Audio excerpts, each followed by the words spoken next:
What will you gain by winning the whole world if you have destroyed your own soul?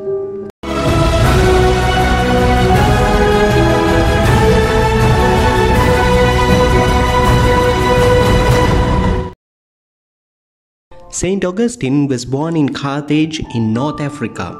His mother was Saint Monica. She was married to a pagan Roman official. In childhood, Saint Augustine was well educated. As a teenager, he was interested in philosophy, but he was not particular in his morals and was drawn to various vices. When he was 19, he began an affair with a woman in Carthage. Later, Augustine migrated to Rome. However, he kept his mistress for over 15 years. This mistress bore him a son. Augustine lived a very sinful life with pleasure. Augustine became a teacher and was very good in arguments. Later, he was invited to Milan as a professor in the university. He was confused amidst many religious ideas.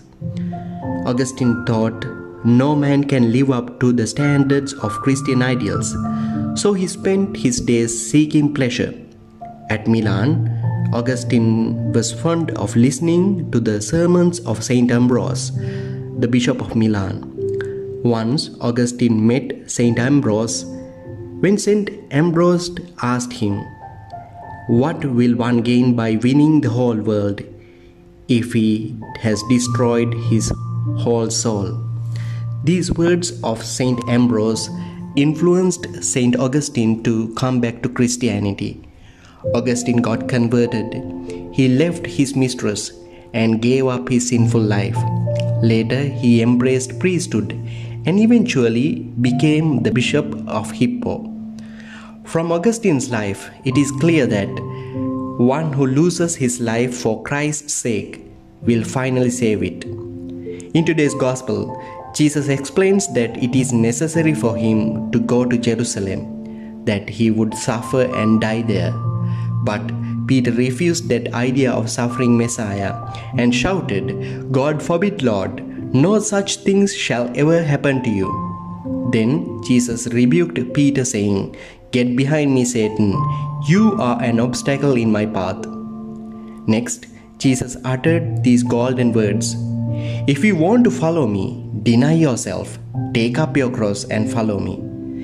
Same Peter, who was the rock of the church, allowed himself to be a stumbling block by rejecting the cross and by rejecting the suffering aspect of salvation. Those who reject the cross and those who live contrary to Jesus' teachings would lose the very life they sought.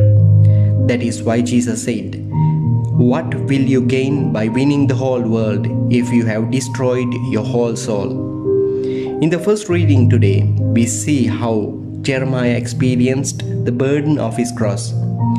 As Jeremiah spoke on behalf of God, he had to suffer ridicule and insults.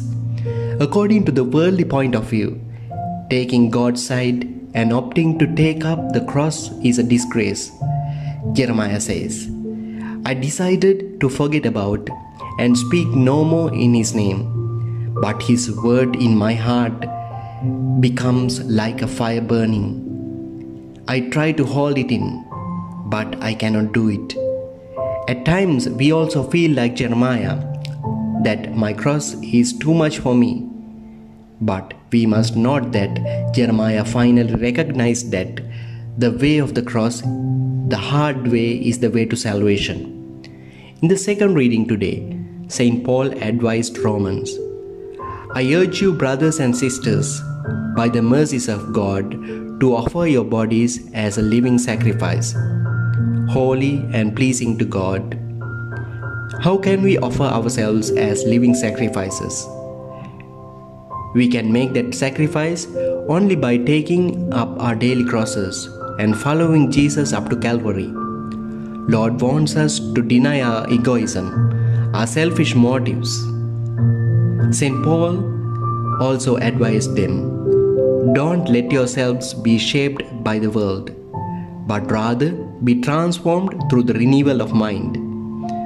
The world tells us to take the easy and comfortable path of sin.